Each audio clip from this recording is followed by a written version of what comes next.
जय हिंद दोस्तों, मैं सतीश स्वागत करता हूं आपके channel exam practice with Satish में। तो दोस्तों, आपके एग्जाम काफ़ी बेहतर जा रहे होंगे। केवीएस पीआरटी के जो एग्जाम चल रहे हैं, और आज की वीडियो काफ़ी इंपॉर्टेंट है क्योंकि आज जो मैं है देने वाले हूं 21 और 22 फेब को जो एग्ज़ाम हुआ है उसका एक रिव्यू देने वाला हूं। जैसे आगे जो आपके एग्ज़ाम होने वाले हैं, जो लेटेस्ट आपके जो एग्ज़ाम है 23, 24, जो भी आगे होने वाले एग्ज़ाम है दिनों में, उनको कुछ हेल्प मिल सकती है और एक आइडिया लग सकता है कि हमारा जो पेपर है किस हिसाब से आने वाला है। तो दोस्तों, वीडियो को अंत तक देखना मत भूलिएगा। चलिए शुरू करते हैं आज की वीडियो। तो मैंने रखा है इसमें सभी सब्जेक्ट्स को कवर किया है कि किसका कौन सा पैटर्न आने वाला है। और शुरुआत में ही मैं बता दे रहा हूँ कि जो लोग एक्सपेक्ट कर रहे थे कि पेडागॉजी सेक्शन जुड़ने की वजह से और थोड़ा सिलेबस चेंज होने की वजह से जो एक लेवल क्या आएगा, सबको एक कन्फ्यूजन थी। तो ये कन्फ्यूजन दूर हो गई हमारी कि ये जो लेवल है एग्ज़ाम का, वो उतना बढ़ा हुआ लेवल नहीं है। आराम से ऐसा लेवल है जो हम कर सकते हैं। जिसने मेहनत करी होगी ज़रूर उससे बनेगा पेपर और ज़रूर हमारा सिलेक्शन होगा। तो शुरू करते हैं आज की वीडियो। तो सबसे पहले मैंने सेक्शन लिया है हिंदी का। मैंने ब्लैंक इसलिए छोड़ा है क्योंकि मैं सीधा सीधा आपको बताता जाऊंगा कि क्या क्या हमें हमारे क्वेश्चंस आ रहे हैं एग्जाम में, और लास्ट मोमेंट में कुछ ऐसी क्या नई चीज़ें हैं जो हम पढ़ सकते हैं, तो हमें कुछ नंबर्स का, एक दो नंबर का बेनिफिट मिल जाता है। तो देखिए, हिंदी का जो है, तो हिंदी के जो क्वेश्चन आ रहे हैं वो बेसिक लेवल के आ रहे हैं। बात करें यदि ग्रामर की, तो ग्रामर में तो ज़्यादातर हमारे क्वेश्चन जो देखने को मिले हैं 21, 22 एग्जाम में, जो 21 और 22 फरवरी को हुए, उसमें विलोम शब्द देखने को ज़्यादातर मिले हैं। और इसमें क्या मिले हैं, पर्यायवाची शब्द जो है ये बहुत ज़्यादा मिले हैं। हमारी चूंकि पता है 30 मार्क्स की हिंदी आनी है, तो इसमें 5 से 6 क्वेश्चन जो हैं आपके विलोम शब्द पर्यायवाची के आए थे। तो ये आपको ज़रूर थोड़ा सा याद रखना है। यदि आपने पढ़ रखा होगा तो अच्छी बात है, क्योंकि ये आपका पढ़ा हुआ आने वाला है। स्वर और व्यंजन बहुत आ रहे हैं, काफ़ी स्वर और व्यंजन से क्वेश्चन आए हैं। और ये जो आता है वर्णमाला के पार्ट में, मैंने बताया भी था आपको पुरानी वीडियोस में कि आपको वर्णमाला थोड़ा अच्छे से पढ़ लेना है। क्योंकि आपने देखा होगा कि ये जो डिपार्टमेंटल एग्जाम हुआ था एलडीसी का, उसमें भी वर्णमाला से बहुत क्वेश्चन आए हुए थे कि का उच्चारण स्थान क्या है, चा का क्या है। तो ये आपको पढ़ा हुआ होना चाहिए, तो आपसे बन जाएगा पेपर। देखिए, इस बार क्या है, थोड़ा सा अलग ये देखने को मिल रहा है कि जो हिंदी की गिनतियां हैं, किस तरह की गिनतियां। अभी तक तो यही आया है कि जैसे मान लीजिए ये लिखा हुआ है, ये मैचिंग इस तरह की आई हुई है कि इसको हिंदी में क्या होगा, कि ये 90,789, 50,779। देखो, ये जिसको हिंदी में कंफ्यूजन होगा इसमें 79 और 89 में, ये 79 और 89 में, ये 89 और ये 79, इसमें कंफ्यूजन होगा, तो उसका जरूर ये गलत हो गया होगा पेपर, ये वाला क्वेश्चन। बाकी हिंदी मीडियम वालों से तो अच्छे से बना होगा। थोड़ा सा ध्यान रखिएगा कि ये हिंदी आनी चाहिए आपको। और एक और हिंदी की जो गिनतियां होती हैं, जो एक होता है ना, तो ये अब ये वाले जो हिंदी की गिनतियां होती हैं, वो आपको जरूर थोड़ा सा देख लेनी है 1 से 9 तक, क्योंकि उससे भी क्वेश्चन आ सकता है। क्योंकि हिंदी में थोड़ा सा वो आपकी नॉलेज चेक कर रहे हैं जो आप वहाँ पढ़ाने वाले हैं। और थोड़ा सा यदि नया देखें कि नया क्या आ रहा है, तो नया ये आ रहा है कि इस बार जो बुक्स से थोड़े क्वेश्चन पूछे जा रहे हैं। हर बार बुक से नहीं पूछे जाते थे, क्योंकि एचएम का भी एग्जाम हुआ था डिपार्टमेंटल, उसमें बुक से पूछे गए थे। तो वहाँ ये हम देख रहे थे, हमें लग रहा था कि ये जो एचएम का एग्जाम है, क्योंकि केवी के टीचर्स ही दे रहे हैं इसीलिए बुक से पूछ रहे हैं, तो ऐसा नहीं है। आपके डायरेक्ट रिक्रूटमेंट में भी इससे पूछे जा रहे हैं और हिंदी के प्रश्न पूछे गए हैं। जैसे मैं बात करूं तो एक क्लास 1 में एक स्टोरी है, हलीम चला चांद पर।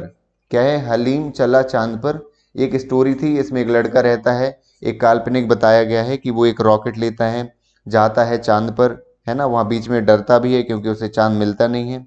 अचानक वो चांद पर चला जाता है, खुश हो जाता है।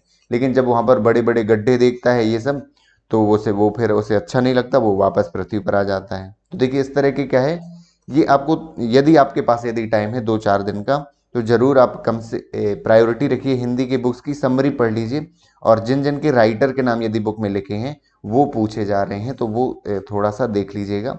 तो हो सकता है यदि क्वेश्चन आएगा तो हमसे बन जाएगा। यदि टाइम नहीं है बिल्कुल भी आपके पास, जब आप वीडियो देख रहे हैं अगले दिन ही एग्जाम है, तो कोई बात नहीं है ना। क्योंकि आपने कोशिश तो करी ही है ना। जिनके पास टाइम है 1-2 डेज का, आराम से 3-4 दिन का टाइम है, तो वो जरूर इस तरह की जो लास्ट मोमेंट में जो एक्स्ट्रा पॉइंट है, यदि आप पढ़ सकते हैं तो जरूर पढ़िएगा। अब बात करें हम इंग्लिश की, तो इंग्लिश का लेवल भी बेसिक आ रहा है। क्योंकि जनरली हिंदी मीडियम वालों को बहुत दिक्कत रहती है, क्योंकि थोड़ा सा इंग्लिश जो हो जाता है ये एक लैंग्वेज है और लैंग्वेज थोड़ा सा पढ़ने से ही आती है। तो मैं बता दूं कि ये भी ज़्यादा मुश्किल नहीं आ रहे हैं। ज़्यादातर क्वेश्चन वॉइस से आ रहे हैं कि इसमें वॉइस चेंज करना होता है, एक्टिव वॉइस और पैसिव वॉइस चेंज करने के लिए आ रहे हैं। और क्वेश्चन आ रहे हैं आपके स्पीच से भी आपके डायरेक्ट स्पीच आ रहे हैं और इनडायरेक्ट स्पीच के क्वेश्चन चेंज करने के लिए काफ़ी सारे आ रहे हैं एग्जाम में। तो ये आपने पढ़े रखे होंगे। टेंस के भी क्वेश्चन पूछे जा रहे हैं और देखा जाए तो वोकैब भी इतनी मुश्किल नहीं आ रही है। यदि आपने बुक्स पे स्कूल की पढ़ी हुई होंगी, आपने बच्चों को ट्यूशन पढ़ाई होगी या फिर स्कूलों में वर्क किया होगा, तो वही जनरल जो हैं आपके क्वेश्चंस आ रहे हैं वोकेबलरी में। एंटोनिम, सिनोनिम्स, ये सारे क्वेश्चंस आ रहे हैं। तो ये बात हुई हमारी इंग्लिश की। बात करें हम मैथ की, तो मैथ भी जो लास्ट बार आपको एग्जाम हुआ था, आपको पता होगा यदि आपने पेपर सॉल्व किया है 2018 का जो एग्जाम हुआ था, उसमें मैथ के तो क्वेश्चन बेसिक थे लेकिन वो बहुत लेंदी हो रखे थे। उसमें चूंकि कैलकुलेशन बहुत करनी पड़ रही थी, इसकी वजह से टाइम टेकिंग बहुत थी। लेकिन इस बार ऐसा नहीं है, इस बार जो है थोड़ा इजी आ रहा है। कैलेंडर के क्वेश्चन हमसे पूछे जा रहे हैं और हमसे जो एरिया वाले क्वेश्चन है, क्षेत्रफल वाले क्वेश्चन है, हमारे फ्रैक्शन, और फ्रैक्शन का मतलब जो भिन्न वाले शब्द हैं इस तरह के दे दिए जाए, जैसे 5/4 इस तरह के कुछ, और मिक्स्ड फ्रैक्शन वाले, और आपके ये क्वेश्चन दे रहे हैं। बोर्ड मास वाले भी पूछे जा रहे हैं, कुछ क्वेश्चंस पूछे गए हैं। प्रतिशत भी पूछे जा रहे हैं हमारे क्वेश्चन। स्क्वायर और स्क्वायर रूट जरूर याद रखना है, स्क्वायर और स्क्वायर रूट वाले क्वेश्चन आ रहे हैं, है ना। तो ये आपको याद रखना है। क्यूब वाले भी क्वेश्चन पूछे जा रहे हैं हमारे। वॉल्यूम, ये जो पूरी मेंशुरेशन है, क्षेत्रमिति है, उसके आपको फॉर्मूले एक बार यदि लास्ट टाइम में आपके पास यदि टाइम है और आपको भूल रहे हो तो ज़रूर याद करके जाइएगा, चाहे उनकी ट्रिक बना के याद करिएगा, लेकिन फॉर्मूले ज़रूर आपसे, एरिया हर एक चीज़ के आनी चाहिए, हर एक का वॉल्यूम आना चाहिए। और आपको पता भी होगा ये जो हमारे सिलेंडर होते हैं इनके करो सरफेस एरिया, आपके जो क्यूब होते हैं इनका टोटल सरफेस एरिया, है ना, और वॉल्यूम, ये सारे फॉर्मूले आपको एकदम याद होने चाहिए ताकि आप फॉर्मूला लगाओ और आंसर निकालो। ऐसा कुछ सीन रहने वाला है आपके एग्जाम में। बात करें यदि ईवीएस की, तो ईवीएस थोड़ा सा इस बार मुश्किल आ रही है। फिर भी घबराने की जरूरत नहीं है कि कुछ एग्जाम्स में ऐसा देखा गया है, क्योंकि ईवीएस में जो आपने पढ़ रखे हैं वो कम ही क्वेश्चन आ रहे हैं, थोड़ा सा नॉलेज बेस्ड क्वेश्चन आ रहे हैं। मैप वाले भी क्वेश्चन आ रहे हैं कि मैप दे रखा है उसने कि ये जो नगर ईस्ट वेस्ट नॉर्थ साउथ, नदियों के किनारे कौन सा शहर है, इस तरह दे रखा है। और जो स्टेट हमारे होते हैं, मैप में देखा हो स्टेट, तो इसकी बाउंड्री से, जैसे मान लीजिए फॉर एग्जांपल मान लीजिए कि केरल से सीमा से कौन से राज्य लगते हैं, कौन से नहीं लगते हैं, ये क्वेश्चन आ रहे हैं। हाँ, जो हमने पुराना पढ़ा है विटामिन वाले भी लगातार क्वेश्चन पूछे जा रहे हैं हमारे। प्लांट्स से क्वेश्चन आ रहे हैं हमारे। स्टार्च कार्ब भी पूछ रहे हैं कि किसमें स्टार्च ज़्यादा है, कार्बोहाइड्रेट्स, तो ये क्वेश्चन है। तो कोई नहीं, ये तो यदि मुश्किल आ रहा है तो वो सबके लिए है ना। लेकिन जो हमने पढ़ा है तो उससे आ रहे हैं, उससे भी आ रहे हैं क्वेश्चन, ऐसा नहीं है। और बात करें हम अगले सब्जेक्ट की, तो कंप्यूटर, जो कि कंप्यूटर में भी काफ़ी प्रॉब्लम होती थी, कंप्यूटर भी इतना मुश्किल नहीं आ रहा है। ये आपको इनपुट आउटपुट डिवाइस तो अच्छे से याद ही होंगी, ये भी आ रहा है इनपुट आउटपुट। ईपी रोम, जो रोम वाले क्वेश्चन आए थे, रोम रैम, ईपी रोम, सी रोम, ये जो क्वेश्चन होते हैं। वेब ब्राउजर से क्वेश्चन आ रहे हैं।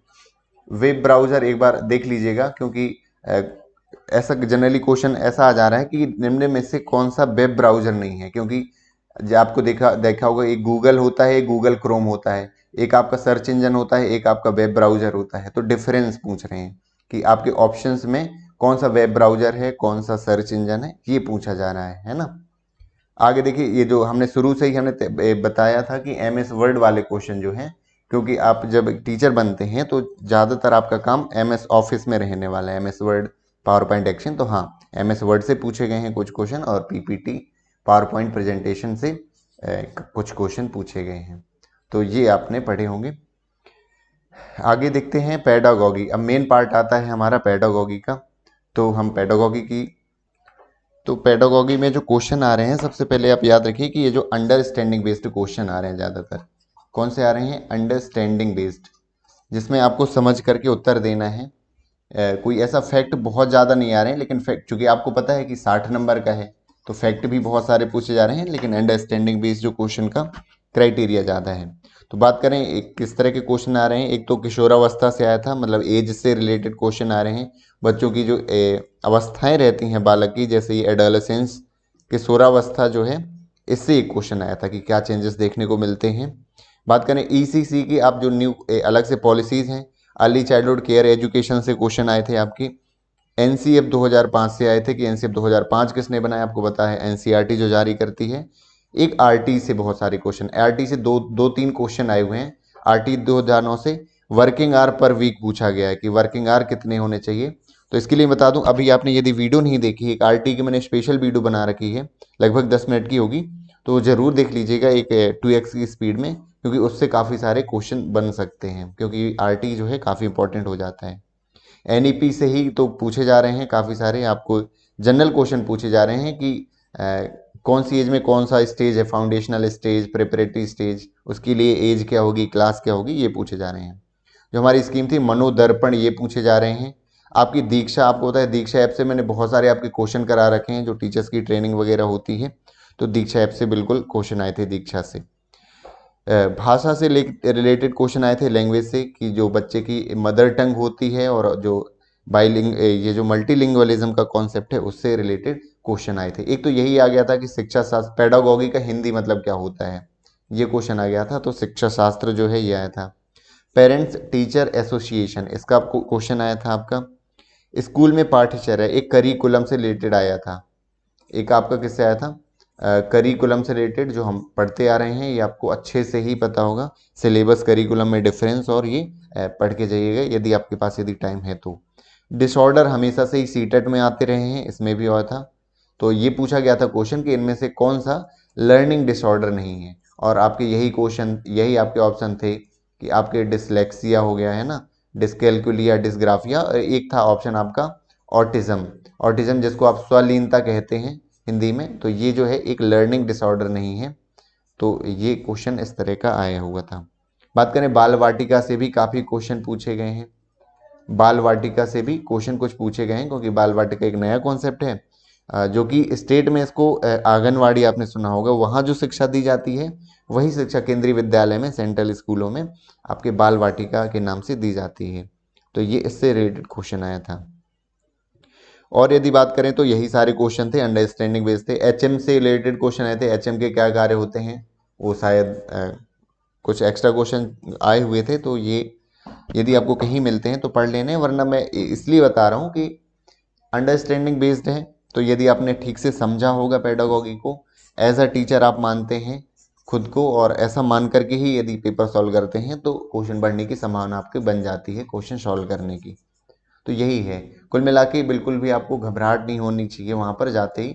कोशिश यही करिए आपको खुद पे इतना कॉन्फिडेंस आए कि हाँ, एग्जाम सेंटर में आप बैठे हो, बाकी लोग हैं, आपसे ही आ रहा है सब कुछ, ठीक है, बाकी लोग से बिल्कुल भी आपको नहीं सोचना है, फोकस अपने पेपर पर करना है, अपना बेस्ट दे करके आना है, यही मंत्र है सफलता का।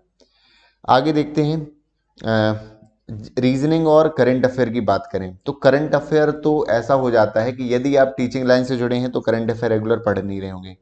यदि आप तो किसी दूसरे कंपटीशन एग्जाम की तैयारी कर रहे होंगे तो जरूर आपका करंट अफेयर से जुड़े हुए होंगे। जैसे आपसे पूछा गया था कि फिल्म महोत्सव ये कब हुआ है, इस तरह का पूछा गया था। वर्ल्ड सोशल फोरम, इस तरह के आए हुए हैं क्वेश्चन है।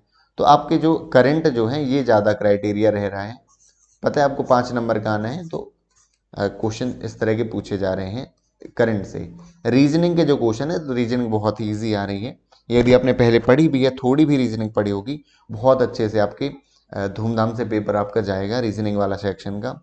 आपका वेन आरेख वाले क्वेश्चन आ रहे हैं इसमें।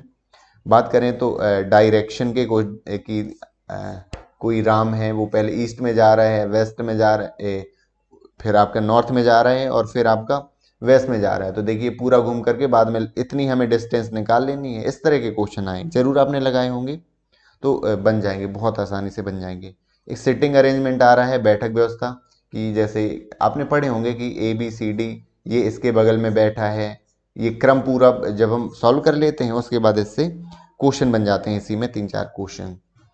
तो ओवरऑल यदि देखा जाए, यदि मैंने आपको पिछले 14 मिनट में जो भी बताया है, तो वो ये बताने की कोशिश की है कि आपने जो अभी तक पढ़ा है उससे आपको एक आइडिया लग जाए कि हाँ, हमारा हो सकता है और ज़रूर होगा, क्योंकि हमने ये सारी चीज़ें पढ़ रखी हैं।